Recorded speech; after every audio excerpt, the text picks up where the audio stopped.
Hey guys, thanks for joining us. I'm Russ Still, and we have something really special going on tonight.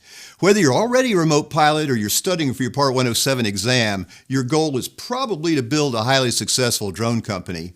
I mean, let's face it, flying quadcopters is a lot of fun, but getting paid well to do it is your main objective. This idea of operating a profitable drone business is something you share with an awful lot of people, but the truth is that only a few of them are really doing very well with it. Almost every new venture shares the common requirements of establishing a brand, selecting a target market or niche, and developing a great reputation. But because of the really advanced technology, drone companies face a number of additional challenges, and that's exactly what has brought us all together here tonight. VidMuze Aerial Cinema, owned by Mike Gentilini, is based in Asheville, North Carolina, and is widely recognized as one of the leaders in aerial video for cinema and television. Joining Mike is Ryan Atkins, the company's gimbal operator. These guys definitely know the ropes and are going to share some important tips with us here tonight. So Mike, Ryan, I know the kind of schedule you guys keep, so really, thanks for taking the time to talk with everyone this evening.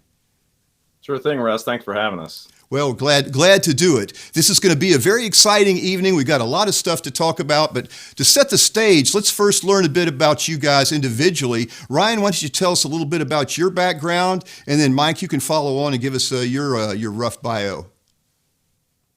All right. Well, my name is Ryan Atkins. I met up with Mike back in 2011, and at the time we were just doing normal camera operating work for commercials, TV, stuff like that. And it wasn't until about 2013 we started working on drones together, and we really kind of came in on the front wave and just really enjoyed all the possibilities. But I come from a camera operating and camera assisting background. I'm also a focus puller, first AC in film and TV work. So that's kind of my background. Okay, Mike, how about you? Yeah. What got you into this business and this line of work? Yeah, so my name's Mike Gentilini Jr., and I'm the founder and owner of VidMuze Aerial Cinema. We're a camera movement specialist team who works with heavy lifter drones, cable cams, black arm, car mounts, ground gimbals in the film and TV industry. I've been in the industry for about 18 years as a camera operator. Got into just camera movement back when Mobies were first invented by Freefly. And then, as Ryan said, back in 2013 is kind of when we first started. Actually got one of the small quadcopters, the Phantoms, one of the first pre-alpha versions. And once we saw what drones were capable of, we were hooked. And it was all about being able to lift cinema cameras, the big cameras. And the rest is history at that point. Okay, well, let's start out by saying welcome to all our viewers here tonight. And Mike, your company has got into this business with television and film. Did you take anything special other than getting a Part 107 to kind of get in that, going down that groove? I mean, as far as getting into drones, I mean, I've always enjoyed camera movement and have an RC background. So being able to incorporate the two and kind of blend play with work was definitely something I wanted to do.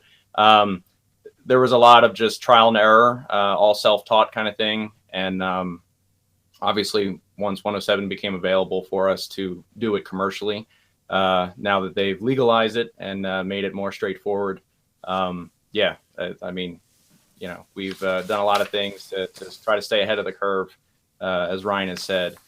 And yeah. Okay, so you get your certification, and I believe you were a Gold Seal graduate. Am I correct about that? That is correct. Good Yes. deal. Always like to hear that. Right. I want to say hello to a few people out here. Cliff Whitney, our friend from UAV Experts in Atlanta Hobby. He's the one that provided this matrice back here for us. Computer Guy Rocks, Il1 Venom, Aerial Fit Photo, scrolled on me. Terry, it's good to see you guys. Thanks for joining us up tonight. So, Mike, let's continue on with our outlined items here. Sure. Let's go ahead and get started with that. Why don't you get rolling with it? For sure. So there were a lot of things that we needed to have in place before we started advertising as aerial cinematographers. And these are kind of a template, if you will, that we kind of want to share to the viewers here, and try to, encourage them to kind of take a similar path. This certainly has worked for us. So as you said, Russ, definitely we needed to have the 107. You got to keep up to date with that. Just had my recertification back in August. So every 2 years, you got to keep that valid. The other thing you need to make sure you have is just the proper insurance. A lot of us have a lot of camera gear and whatnot, and we have general liability insurance on those policies. But the thing you need to have when flying drones is aviation liability insurance. Insurance companies are getting smarter with how they're paying out. Heaven forbid there's an issue on set or whatnot. But aviation liability insurance is definitely a must. A big part for me, it's kind of the biggest thing, is having a trusting team. So we fly only heavy lifters. I've got two Ulta 8s here behind me with Movi Pro. And it takes 3 people to fly this thing safely and professionally. I have myself as the pilot. We have Ryan as our gimbal operator. And then we also have Grant, our VO, visual observer or safety officer. So assigning roles to all your team members, and everyone needs to stick with those roles, is very important. Then you need to be able to respect each team member's decisions with whatever the case may be. For instance, Grant, my visual observer, if we're trying to do a very tricky shot, very low to the ground, obviously it's dangerous to fly a drone so low to the ground. And if there's a lot of speed involved, whatnot, if Grant tells me, okay, Mike, don't go any lower, that's your floor, I need to trust that and make sure that I can complete the shot within those parameters and still trust him as a VO, and don't hot dog it and say, no, Grant, I'm fine, just let me do my thing. So respecting each team member's decision, very critical. You have to practice together as a team until everything becomes second nature. With these heavy lifters, there's a lot of components. There's a lot of, pre-flight checklists that have to be done. Thankfully, with these Ultas, they've really simplified maintenance and all of that compared to our custom Octos that we had in the past. But there's still a lot more to it other than, say, an Inspire. So everybody has a lot of different jobs that they need to make sure are completed, and we work as one. And again, to be able to do that, you have to do it with repetition. So practice, practice, practice, and certainly practice not on set, practice on your own time. And we've put in thousands of hours of practice over the years. If you're not going to be working frequently, you got to keep practicing and keep your team kind of warmed up, and again, keeping those good habits well embedded in your heads. Then speaking of practice, you also want to practice in different types of environments. Drones handle differently in different temperatures. They handle differently in different elevations.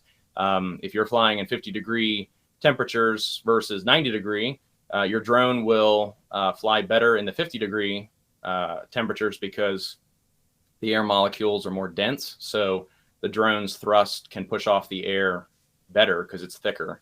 Versus if it was 90 degrees, the air is a lot thinner and your flight times are going to be shorter. The drone may behave a little differently, a little less responsive, things like that. And then certainly if you're flying at sea level versus high elevations, same thing. Your drone can act a little drunk. It can be less responsive. Certainly your flight times will be much less at those higher elevations because the air is so thin. So knowing all of this and preparing yourself as a team so that you know what your drones are capable of depending on the environments. So know what your drone can do in all sorts of different environments. Yes. So know your gear inside and out. I'm sorry, go ahead. No, you go ahead. That's right. Gear. Yep. So knowing your gear inside and out, but also have backup gear. It's critical to have 2 or 4 of everything. We have the 2 Ulta 8s, we have 2 Movi Pros, and have 4 or more just various components for the different drones and gimbal packages and things like that. So definitely have backup gear. Never show up with just one drone. And then just be sure to test all your gear regularly. Make sure everything's working in working order. Yeah, it's kind of funny because you talked about density altitude, for example, and knowing what you can expect out of the performance you can expect out of your aircraft in different, conditions of temperature and air pressure and humidity. And I guess with the heavy lifters, that really does make a difference. People out flying a Phantom or an Inspire, they don't have to worry about it too much. But you guys, it really makes a difference, doesn't it? It does, for sure. So learning it for the test actually has some applicable real world use. You were mentioning to me the other day about a cinematographer's eye. What exactly did you mean by that? Yeah, so me coming from a cinematographer's background, I was able to evolve, I guess, well into being an aerial cinematographer.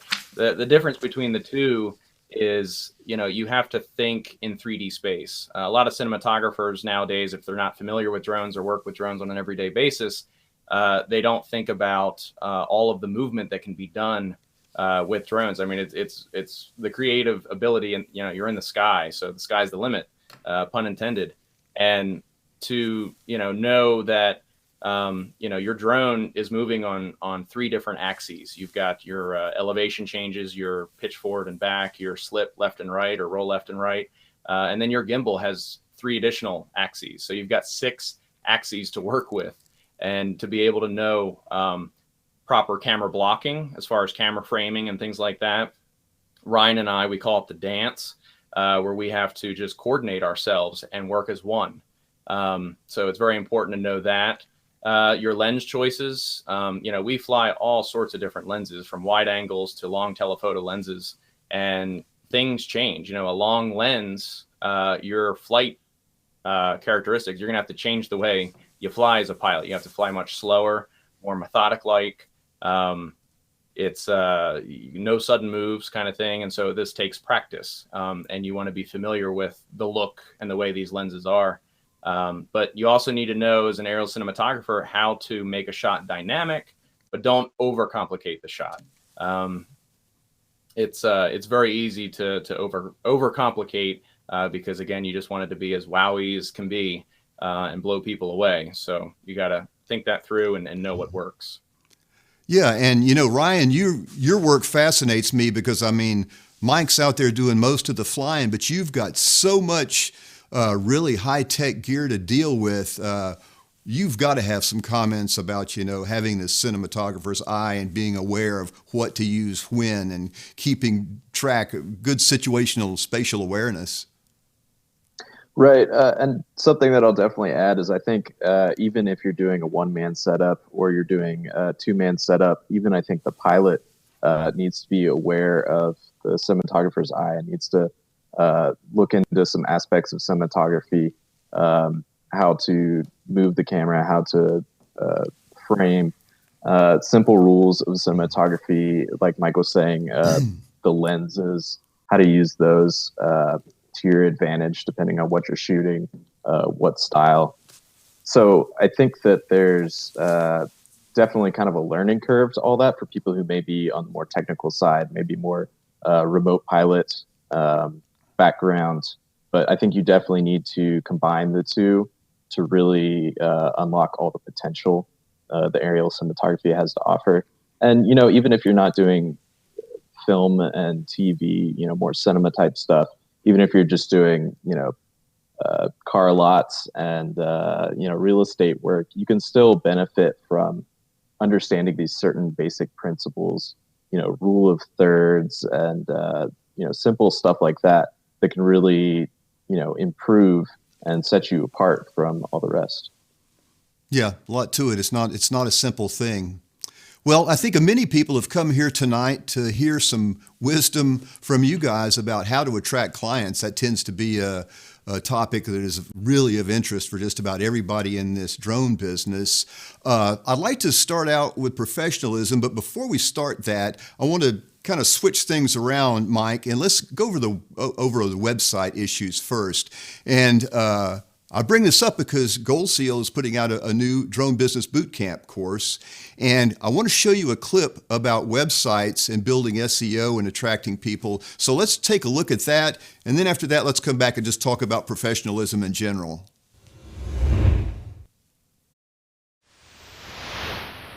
A major consideration when first designing your website is SEO. This stands for Search Engine Optimization. It refers to your website's propensity to show up in Google searches based on some expected search strings that you have selected. Successful companies recognize the importance of SEO and expend a huge amount of effort and money to get strong search engine recognition. Don't let anyone tell you that it doesn't matter. It absolutely does. Want me to prove it? All I have to do is ask you one question. Do you want to show up on the first page of Google search results without paying for advertising? Well, assuming your answer is yes, well, that requires SEO. SEO is comprised of various techniques. It's not just one single thing. Its goal is to make your site look good to the search engines. If you live in Centerville, Ohio and run a drone company, wouldn't you like to show up when someone types in drone pilots Centerville, Ohio in Google's search box? That's what SEO does for you. SEO is a huge subject and much more that we can cover in detail here, but I want to get you off on the right foot. The search engine companies won't tell us exactly how they determine a website's goodness, but we do know a few things, and you do need to cover these when you lay out your website. First, determine 2 or 3 search strings that you want to optimize for. These should represent the most common searches that people might type in that should result in your website. Think about what you offer and geographically where you offer it. Have enough text on the homepage about these points so that the search engines can categorize you properly. They visit or crawl websites frequently. Make sure that your text in your selected search strings, along with the specific keywords, appear several times. But don't overdo it. That is called keyword stuffing, and if Google thinks you're doing that, they'll penalize you. Another important component of your SEO strategy involves inbound links to your website from other websites. Google wants to know if other people think that your website is important. It does that by looking for inbound links, and particularly links from websites that it considers to be authoritative. So early on, try to get links back to your website from any related websites that you can. This is a high priority item. We mentioned SSL security certificates earlier. You must have a secure website, and if you don't, the search engines are liable to overlook you. When you work with your web developer laying out your site, make sure that it will include an SSL security certificate. This isn't just a high priority item, this is mandatory. Your website URL must start with HTTPS. Well, Mike, I know that your website, you have a couple of them, and we're going to talk about those a little bit in a little bit. But I think they're a big part of your presence to the community, to the public. Would you agree with that? And how does a professional look on a website translate into your professional look as a company as a whole? Yeah, for sure. It is very, very important, and I enjoyed the things you were saying there. Definitely, you have to be professional and searchable on an SEO standpoint, but you also need to be searchable and impressive, I guess, just from a human standpoint. Statistics say you have about 8 seconds to be able to capture your audience, whoever's browsing the web. So very short time, and you have to make sure that yes, your site is professional. Obviously, in the drone world, we're trying to impress people with a demo reel. So you have to make sure that demo reel is the best that it can be, putting your best foot forward. We've spent a lot of time and we're always updating our demo reel, typically, once a year. And having a professional layout, keeping it clean, keeping it simple and to the point so that people know what you do within a few seconds of reading is very important. There's other things you can do too. The web is great, but a lot of our work doesn't come from the web. But our web is considered like a portfolio. You want to be able to just impress people, send people there, and you want that website to have as much information as possible. And again, for SEO, like you had said, so that you can be found for all sorts of things. Like I said, we're a camera movement specialist company, so we don't do just drones. We do the cable cams, car mounts, black arms, what have you. So making all that information readily available is very important. Another thing you can do to attract clients, and that I found that is very helpful, it's kind of old school, I guess, but business cards. Having business cards readily available, and it's something that we'll pass out while we're on set. People think, I guess, higher of you when when they're handed a business card. There's been times where I've asked for their business card and they don't have one. So it's kind of like you drop a few points in your head kind of thing. So you want your first impression to be a lasting impression. And if they're impressed with your work, definitely they'll hold on to your card and hopefully pass your name around. Another big thing that's great is swag. So hats, T-shirts, water bottles. You definitely want to have this stuff on hand. Stickers even. I mean, it's the simple stuff. A pad of paper. You give somebody a pad of paper that they're going to throw on their desk and write on it, and they see your name, VidMuze Aerial Cinema, or, Joe's Droning, whatever. They're going to remember you. And it's just the little things. It's going the extra mile, but it's those little things that really pay off. Another thing, as far as being professional in general, is be personable. We're passionate about this. Our line of work, this isn't just some, boring day job that we're chained to a desk that we don't like. I could never do that type of work. There are people that are passionate about that, and more power to them. But this is something that I can be passionate about and I love. And this is kind of, you're on fire for it. So you really, I'm always excited to talk to people about it. So anytime people have questions, I'm eager to answer. So being personable is very important. Being humble. Don't be a Mr. Know-it-all. Don't be a hot dog. Machoism in our Part 107. Those of you who've taken it, you need to avoid that. It allows clients, I think, to respect you more and have more confidence in you that you know what you're talking about, but you're saying it in a humble way. Another point is, nowadays with technology, you need to have multiple ways for people to get a hold of you. It's not just a phone number or just an email. You need phone, email, web, Facebook, Instagram. I mean, I'm blown away at just business that we've gotten just through Instagram. Similar to SEO, our hashtags are very powerful on Instagram. So you got to be careful. And then again, don't put too many down. But the people you can attract on Instagram, again, blows me away, and how we've had clients and jobs from that. So utilize those portals. They're very handy, and they're so easy and simple to use. Another one that's a big one, and I know we're all guilty of procrastinating, but you got to return emails and phone calls in a timely manner. I'll be on set, and Ryan, you can vouch for me, but a lot of times I'm on my phone, like just checking an email when we've got some downtime, just to see who I need to respond to or get back to. It's something if somebody calls or emails and wants a quote or contacts questions about your business, if you're not there to answer, they're going to move on to somebody else. I got you. Yeah. Be quick to answer and get back to them. I know when I call a business, I'd love an answer right away. Maybe I'm impatient, but it's one of those things. You got to get it done. You got to get it done now, kind of thing. The other thing that is very important is a solid contract. Have a contract that not only protects you as the vendor, but also protects the client. It's a mutual agreement, and you want to make sure your bases are covered, your T's are crossed, your I's are dotted, and make sure that they're going to get what they need, and you protect them, and that you're going to provide what you're agreeing to. So that solid contract is certainly important. And one big thing that we do for our clients to try to accommodate them is have a backup weather day. We don't have control over the weather. They don't have control over the weather. It could rain. It could be too windy. But to be able to provide that without having them to pay for a whole other day of your day rate makes them happier and more eager to go with you as a drone company. Certainly having the proper credentials. Obviously, your 107 is necessary. Insurance is very important now. Night waiver. We went ahead and got our night waiver right away. We have used that thing more times. It's come in handy a lot.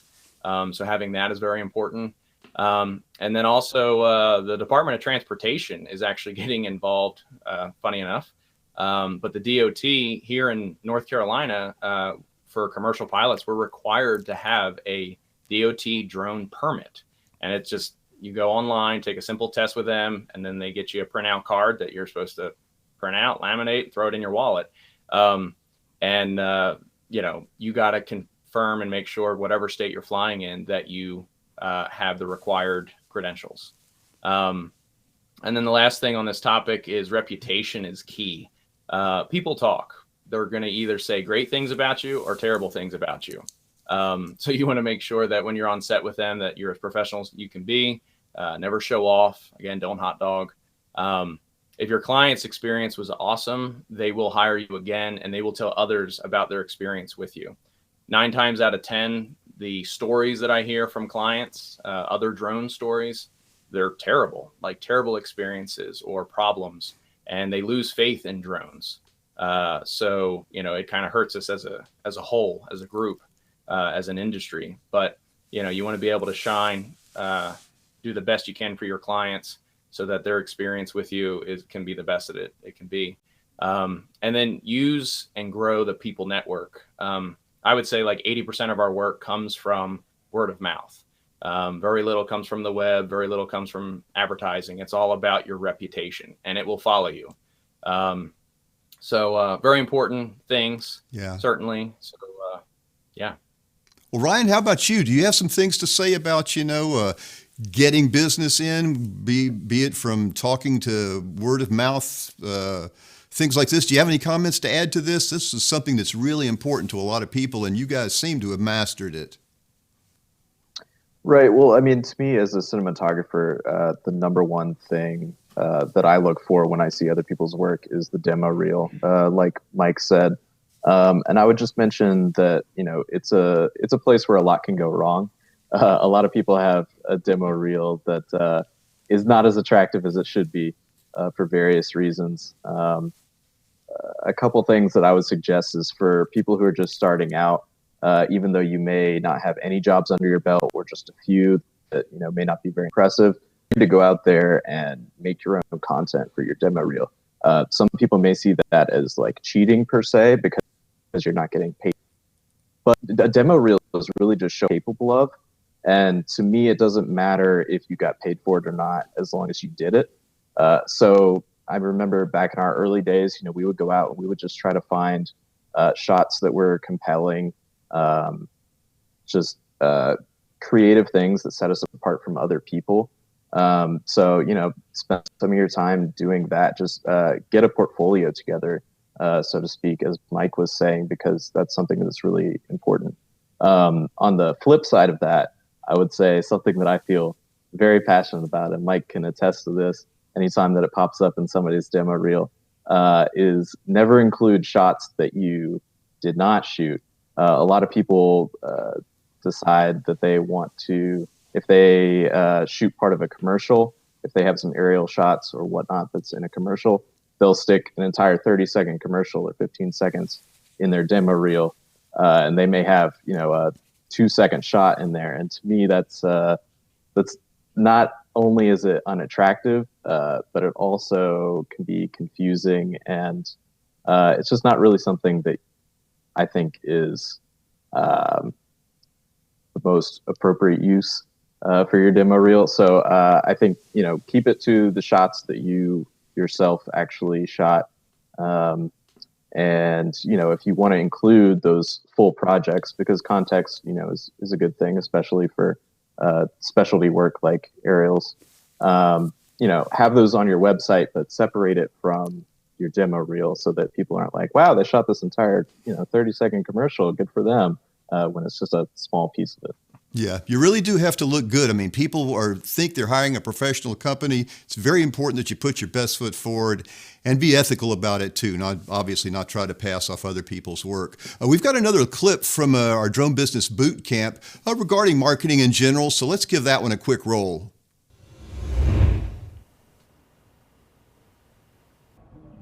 If you run a shoe store or a restaurant, your brick and mortar presence may be one of the main ways that you get your name out there. People drive by, they see your sign, and now they know that you exist. But a drone business is a specialty service company. Everyone needs shoes and food, but not everyone needs aerial photography. You're appealing to a small group of people in what is called a vertical market. Now, you can't take a shotgun advertising approach, and you can't just print some flyers and wait for business to fall into your lap. You have to identify the types of people who might want to use your service and figure out how to get your name in front of their faces. Now, when you're out there on a paid job, that's a great opportunity to tell the public about your brand. If you have flyers, hand them out. Always have your business cards ready. It's a good time to talk to the spectators. But where marketing is involved, that alone isn't going to do it. You're going to need to do more. One of the first steps in marketing is to establish recognition of your brand. I use that term broadly to refer to your product or service. People can't hire you if they don't know that you exist. You'd think that most new companies would at least get past step one, but honestly, that's usually the first thing they miss. You have to think like an entrepreneur and be proactive. While most people lag behind complaining that they aren't getting any paying jobs, you need to be the one who is pushing ahead aggressively and tenaciously. Don't be timid and don't give up easily. It's tough to establish your presence in the marketplace. Keep pushing and don't become discouraged. The sad truth is that most drone businesses don't do well. There are a lot more losers out there than winners. So here's a fundamental secret I want you to keep in mind. Most of your competitors in this industry are doing a poor job of running their companies and an even poorer job of marketing. It's kind of like the bear joke. You don't have to outrun the bear, you just have to outrun your buddy. You can easily surpass most of your competition by selecting the right target market and establishing a professional brand and reputation. It's not difficult, you just have to do it. Okay, we've kind of gone into marketing now. I want to mention to all the viewers out there, we are taking questions, so you can either use hashtag AskVidMuze, or if you're on YouTube, put it there in the chat box. If you're on Facebook, put it there in the chat box. Take advantage of having the ears of these two guys. They're there to help you with some of your questions. Let's move on to one of the next things that kind of beats a lot of remote pilots up, and that's authorizations and waivers. And I'd first like to mention there is a difference between the two. There's always a lot of confusion about that. A waiver means that you have been authorized to be exempt from some regulation. For example, perhaps flying over people or flying at night, these types of things. An airspace authorization is not a waiver. You're not being waived from any regulation. In fact, the regulation says that you can't fly in certain airspaces unless authorized. Now, those airspaces are B, C, D, and the surface area of E. So these are where airspace authorizations are required. I know that you guys in particular have to deal with this just like every drone company does. If you get a shoot somewhere, you've got to see which airspace you're in. You have to see whether or not an authorization is required or other waivers required. So many people worry about having to learn how to read sectional charts and learn the airspace system as they're studying, but I mean, it's an everyday occurrence for you guys. I know there's basically two basic methods to get airspace authorizations. First is to use the FAA's Drone Zone website. This was the original portal where you go through the process of applying for an authorization in a certain airspace. And if you're lucky, you got it back in 30 days, and maybe for more people it was 90 or more. So it was a very long and intensive process. Mike, I know that you guys rely on Lance a lot more, and Lance is the system where you can go online, pick a grid out of a chart, and almost get instant authorization. Is that something that you actually are relying on a lot? Yeah, absolutely. It's certainly a game changer with just the time. You know, you tell production, oh, we may hear back in 90 days. They're going to laugh at you, Yeah. So Lance has been the key to that. Has that worked well for you? Does it generally give you a pretty quick response? Yeah, the response is pretty quick. Obviously, with the various grid layout, it'll tell you, what altitudes you need to be at. Some productions don't like to hear, okay, we're stuck at 250 feet, guys. We can't be at our full 400 and things like that. But it is what it is. At least we can fly. Okay. What are some of the other considerations then as you get ready to set up for a shoot? You guys, for example, I know you'll go across country, or you're having to plan things weeks out in advance. So it's not just like somebody called in and wants you to come shoot a real estate shot tomorrow. Right. Yeah, no, we call that process pre-production or pre-pro. It's probably the most boring side of our job, but it's definitely necessary. So yeah, like our first step, certainly when a client wants us to fly in a certain location, we'll confirm if the airspace is able to fly in. We'll either get our FAA waivers, use Lance. We'll also scout the area virtually via satellite images. So pull up in Google Maps or Maps on your Mac or what have you. And we will literally take a look from the sky just to kind of get familiar with the lay of the land. And this will be, before your actual scout day, if you're permitted one. You also want to make sure that you have a POA, a plan of action.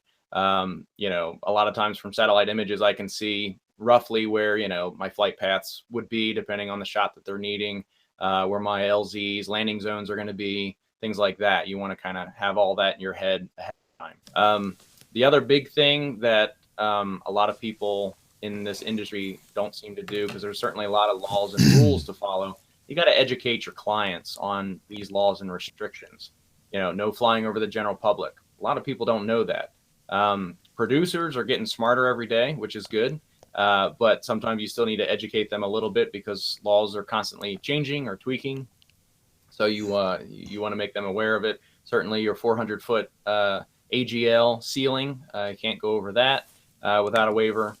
And then, confirm if there's going to be any lockups. That's when you have police literally locking up the road to keep traffic off. Obviously, there's a lot of production permits and additional things from the production that would handle that. But you just, again, want to have all this kind of on the table. You want to know what all to expect.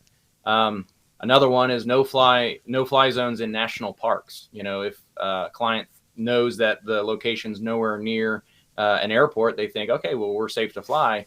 Well, if it's in a national park, you can't. There is no flying drones in a national park. State parks, it depends on that park. You'll have to get, contact that park directly and find out from them if they even permit drones. And sometimes they do, and you may need a permit, or they say, knock yourself out, have fun. So educating your clients, very important. You also need to educate your clients what to expect when you're actually on set. One thing is a safety meeting. Inform them that you will have a safety meeting. This does not have to be a lengthy process. It can be done in 5 minutes.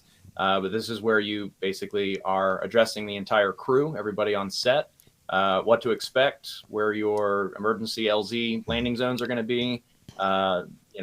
Some people, ask, hey, can we take pictures? That's up to your discretion. We always let them take pictures. It's fun. We always jokingly say you've got the coolest job on set, flying drones. Everybody gets excited when the drones come out. So safety meeting, very important. And educate your client on your flight times, your drone flight times. And with us, with our heavy lifters, that time changes a lot depending on our payload. If we're flying a lighter camera, obviously we get longer flights. If it's heavier lenses and bigger cameras, our flight times are going to be less. You want to let your client know just the flight abilities of a drone. They may think it's Superman with a camera. It's not. There are some speed limitations, some movement limitations, height limitations. Like sometimes they want that lens 6 inches off the ground. Well, you're going to hit ground effect where the air is pushed out and your drone's going to hit the ground. You can't keep up with that. And not to mention downwash and debris getting kicked up in the lens and all that. So these are things they just don't know about. You just need to inform them. Let them know about LiPo charging. We have a lot. What do we have now, Ryan? 16 packs, I guess, for 16 flights. And that'll keep us going for a while, but you still need to charge. You don't want to bottleneck. And you need to let your client know how long that could take. Also, you need to know if they're providing power or you need to provide your own power. Don't assume that they're just going to take care of your needs. Again, Gotcha. Get all this out during your pre-pro process. Gotcha. Mike, we've got some viewer questions here, so we want to bring these people into the conversation. Absolutely. Sure. So we've asked for questions. We've got one delivered, so let's take a look at the first one. And Stingray Aerial Solutions asks, can you get an authorization at 0 feet with Lance? I've kind of wondered that one myself. I'm guessing that would take some special dispensation. You ever had any opportunity to have that? I have not. No, that would be the first. Okay, well, I'm sorry that we weren't able to give you a better answer to that. Okay, we got. Questions?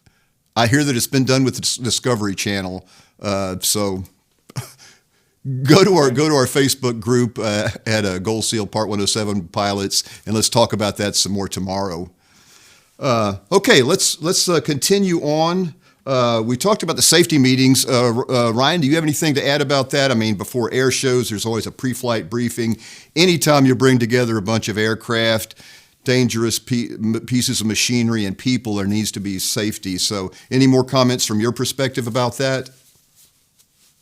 Just safety is always first. And communicating that with people. A lot of people still don't fully understand drones, especially heavy lifters. So just be open with your communication about, the risks and the, safety precautions. Okay. Okay. Well, let's move on to content and shooting. Mike, you've got this as one of your items here. I think you've got some things to say about this. Yeah, for sure. Also, definitely part of the pre-pro process is find out what content you're going to be shooting, whether that's a car chase, a boat chase, landscapes, or a cute couple on a park bench. You got to know what you're shooting. Don't want any surprises.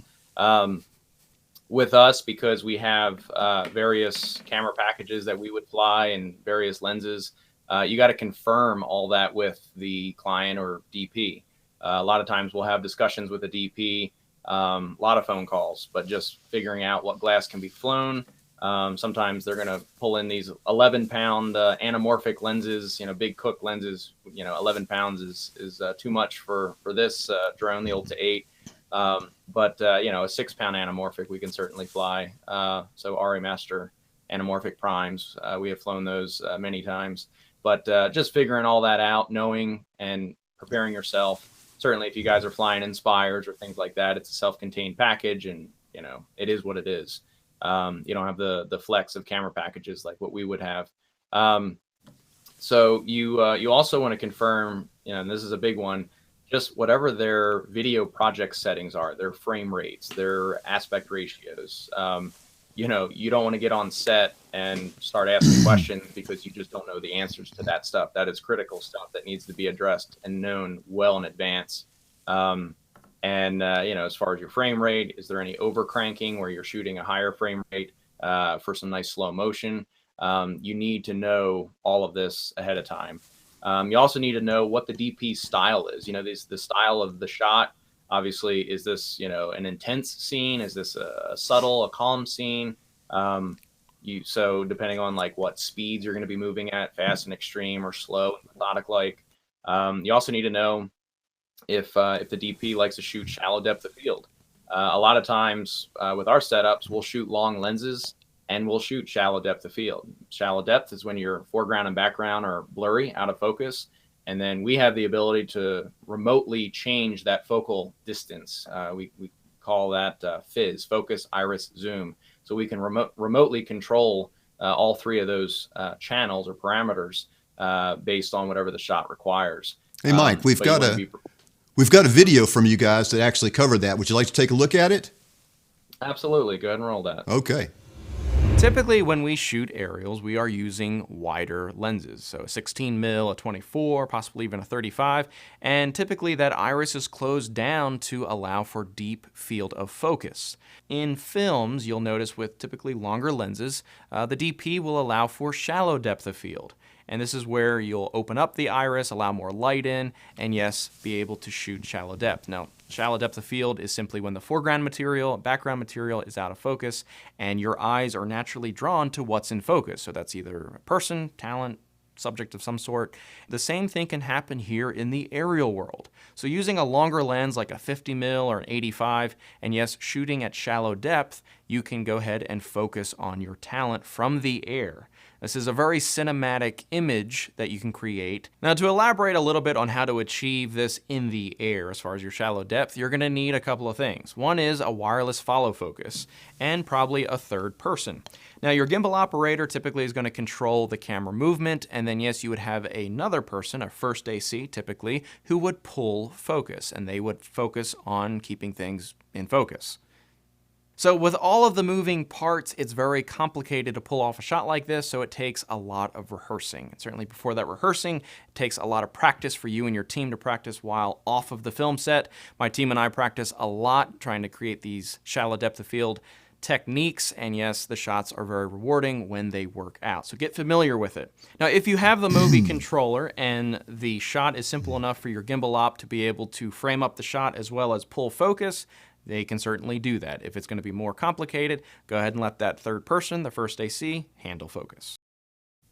Okay, we've got more and more questions coming in on Facebook, Twitter, and YouTube. This one in particular is a good one. Let's take a look at it. Stingray Aerial Solutions, he's asking if there's a template for a daytime waiver, which is for night flights, waiver of the daytime operations only. He wants to know, he doesn't want to get rejected his first time out. Well, that's always a big question. That's one that comes up with a lot of people. I'm going to come back to Mike and Ryan about this one in a minute, but let me give you my take on it first. To get the daylight waiver, which again is a waiver to fly at night, you have to fill out a somewhat lengthy application conforming to an FAA document called a performance-based standards. It's got 5 sections in it. I'm not aware of anybody's template that you can just fill in the blanks and copy and paste some paragraphs and expect to get good results from that. At UAV Ground School, we do have a special section in there for night operations training, and enough people have used that, and we give you a signed endorsement, a certificate saying that you've had the training that's required in the 3rd section of the performance-based standards, signed by a CFI. The FAA knows this, they recognize them, they accept it. So that takes care of one of the 5 things, but you still have these other 5 issues. Now, Mike or Ryan, I assume you guys have gotten these daylight waivers in the past. Have you had any tricks to making them work? I mean, the only thing I would say is be very thorough with your explanation. I remember when I went ahead and tried to get my daytime waiver, I did get it on the first attempt, but it entailed me doing a lot of research, and ironically, a lot of it's not so much on, flying a drone. I mean, it's a lot about how your eyes are and what to expect. The FAA, they want you to be intelligent about it. And flying at night is challenging. It's a different world. I hate it. Personally, it's, the shots are rewarding, but your depth perception is gone. Your orientation lights, I'll actually change my orientation lights on my drone to different patterns based on how far away I'm flying. You've got other issues like those orientation lights are creating a green or red glow in camera, especially if you're pitching hard and your booms get close to the edge of frame there. You get this nice red halo. Ryan loves when that happens. But to get your waiver, you do want to do a lot of explaining. Don't cut corners with your explanations. The FAA, they're not going to skim this. They're going to read it. And you do need to be very thorough about what to expect and how your eyes are going to be, behave at night. Certain things, they talk about, you look at a bright light for more than 15 seconds and you look to find your drone and you can't find it because you're blinded temporarily. So, there's just a lot of information and also, the FAA really wants you to be safe. So having your LZ lit, explaining you're going to have that, explaining you will have a VO, a safety officer there present, assisting you as the pilot, and, cover your bases. And I mean, again, you have to be safe. Again, flying at night. I remember my first time, I didn't think it was going to be that big of a deal. And it was, palms were sweaty that night. We'll just say that. Yeah. Kevin Morris is an FAA inspector out there. He's done some YouTube videos. You should be able to find him on YouTube pretty easily, where he has talked in detail exactly what the FAA wants to see in these waivers, and especially in particular the daylight waivers. So I would invite anybody who wants to look into that, go to YouTube, look up Kevin Morris. You should be able to find those FAA seminars that he did. We've still got more questions coming in, so let's go ahead and take another one. All right, Noah Graham asks, is there an authorization process to get access to fly in national parks?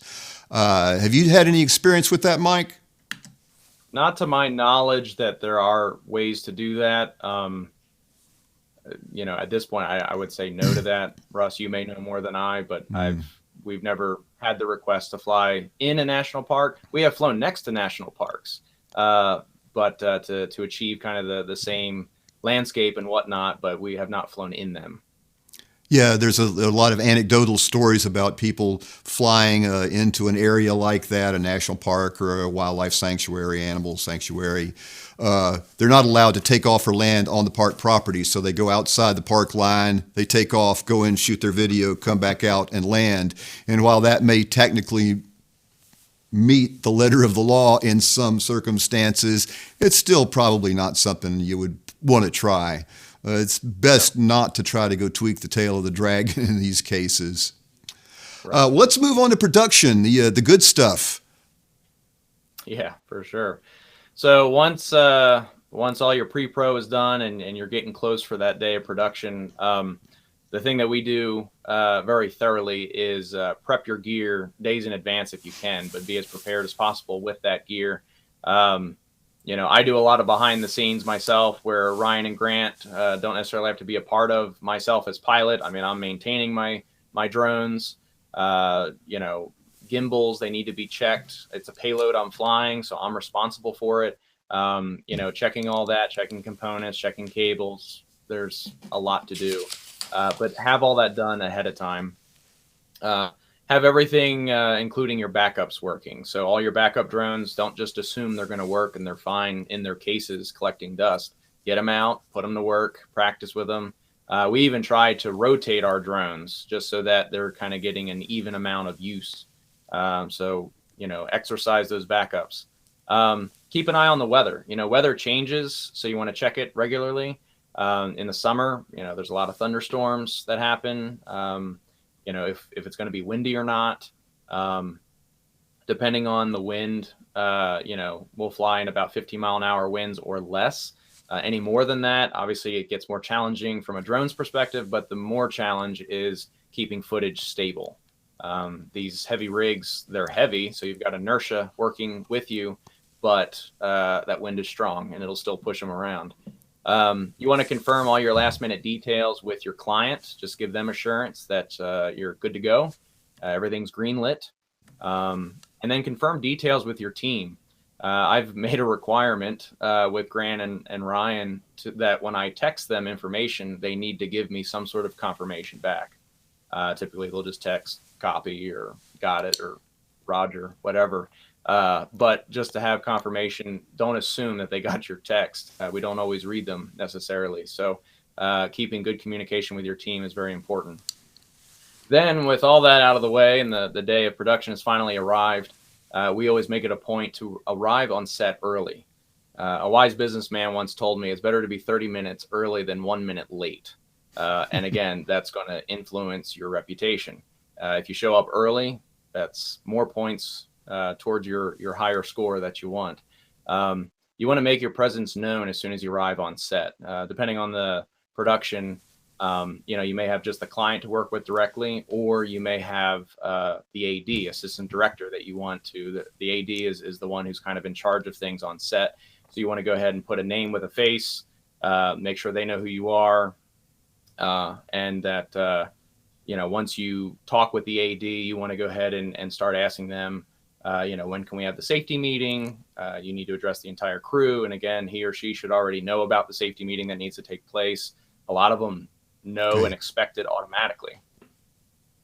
And then you want to, communicate when and where to have that meeting. And then typically we'll go ahead and set up gear. So a lot of times Ryan and Grant will start setting up where I will go and talk with whomever, director, AD, what have you, get with the DP as well.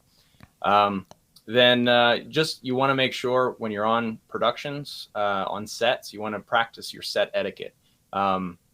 You got to know the roles of everybody, who the director is, the DP, AD, grips, what have you, everybody. And you need to know where to be and where not to be. If you're working, especially on a union show, everybody has their territory per se. You have yours, they have theirs. You don't touch their stuff, they don't touch yours. And, to be able to know all this and be professional on set, it'll go a long way. And then certainly have your safety meeting, keep it brief, keep it simple, and instruct people, in a humble way. Again, be humble about it.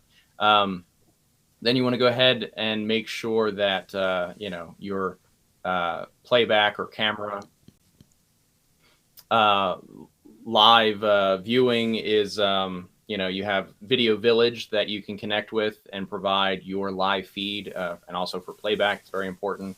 And then you want to go ahead and have, multiple monitors if Video Village is required by you to set up, things like that. And then provide various camera feeds, SDI and HDMI Sometimes they're picky about that. Most productions just want SDI feeds, so be sure to provide that. And then, keep things safe. Don't let your client push you into doing something that's unsafe. They should have full disclosure from your previous talks with them as what to expect and things like that. And again, you as the PIC need to make sure that, you have the final say so with the flight.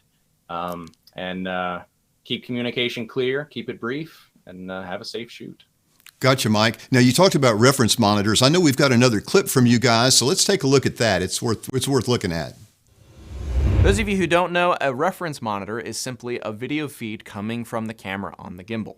Now, as a drone pilot, I fly via LOS, line of sight, as well as FPV, first-person view. So I literally have a small camera on my drone, and I have a monitor showing that feed so I can see the drone's perspective. I have found it very helpful having that reference monitor of the camera gimbal feed so that I can actually position the camera where that camera needs to be. So if I need to be a little more left, a little more right, depending on the shot, I don't have to rely on the gimbal operator to communicate that to me, and we may blow the shot. So I can simply glance at it, make the appropriate corrections, and all is well. Now, another nice feature with the pilot having the reference monitor is your gimbal operator is not going to know the ship's orientation. So if they say more left, more right, it can confuse things. But you as the drone pilot should know your orientation based on the camera angle, and you can make those adjustments much more accurately and precisely without having anyone confuse anybody. Now, a third benefit to the pilot having that reference monitor is they can go ahead and glance at their reference monitor as opposed to glancing over at their gimbal ops monitor or, yes, Video Village. By looking at somebody else's monitor takes your focus off of your flying and will add further risk to the drone. Now, just a quick word of warning, make sure you as the pilot never fly by that reference monitor. Again, it's there only as a reference. So stick to your LOS and your FPV monitor so that you do not lose orientation of your ship. Well, guys, this has been a fantastic discussion, but our time is just about run out. You guys are champs, and we can't thank you enough for being a part of this. Mike, thank you so thanks much. For having us. It was and fun. Ryan, we really appreciate it. And all you viewers, please visit the VidMuze websites. They've got a lot of great content out there. Mike, give us a quick review about which website is which. Yeah, so the VidMuseCinema.com is our camera movement site. You can see our demo reel there and the tools that we work with and whatnot. And then VidMuze.com is more of our blog site. We've got a lot of free tutorials there, drone training tutorial series, BTS stories from on set, all sorts of different content for people to learn, again, more about drones. Excellent. And while you guys are out there surfing, keep Gold Seal in your scan. We've been doing Part 107 test prep for longer than anyone else, and all content is developed and delivered by FAA flight instructors. You'll get lifetime access to both our initial and recurrent programs, along with our night operations training. When you study with Gold Seal, your success is guaranteed. You pass or we pay at UAVgroundschool.com. Now, one final tip. Gold Seal also operates Drone Pilot Central. If you've got a drone business, you need to create a free listing. There's no cost to you and no cost to potential clients who come searching for someone like you. They contact you directly and you keep all the money. So create that free listing at DronePilotCentral.com. So thanks again for being a part of the discussion. Remember, fly smart and show everyone that you're a Gold Seal pilot. Good night, guys. Pass your Part 107 exam with Gold Seal. Take a free test drive today and see how easy it can be to pass your test with flying colors. Visit UAVgroundschool.com.